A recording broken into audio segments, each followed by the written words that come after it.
আপনার আয় বাড়ছে কিন্তু বরকত কমছে কেন? উত্তরটা আপনার ব্যবসায় নয়, আপনার স্ত্রীর চোখে খুঁজুন।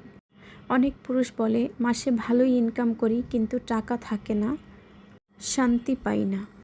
একটা প্রশ্ন করি, আপনি কি সবার জন্য উদার কিন্তু স্ত্রীর জন্য হিসেবি?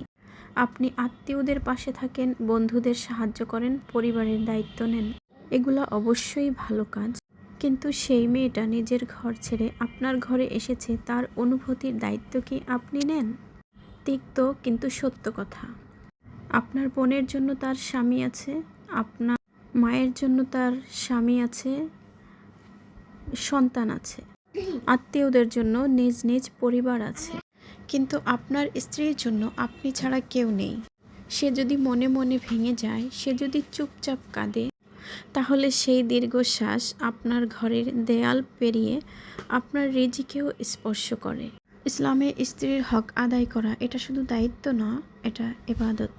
তার মুখে এক লোকমা তুলে দেওয়া, তার প্রয়োজনকে সম্মান করা, এই সবই ইবাদত। যে ঘরে স্ত্রী সন্তুষ্ট থাকে সেই ঘরে শান্তি থাকে, সেখানে বরকত নিজেই পথ খুঁজে নেয়। স্ত্রী শুধু একজন নারীই নন, আপনার ঘরের সম্মান, আপনার জীবনের অর্ধেক। শেষ কথা, আপনি যদি সবার চোখে নায়ক হন আর স্ত্রীর কাছে যদি অপরাধী হন, তাহলে সেই সাফল্য কখনো পূর্ণতা পায় না। স্ত্রীকে সম্মান করুন। আল্লাহর পরিকল্পনা তোমার পরিকল্পনার চেয়েও নিখুঁত। হয়তো তিনি তোমাকে যা দিতে চাচ্ছেন তা তোমার চাওয়ার থেকেও বহুগুণ শ্রেষ্ঠ।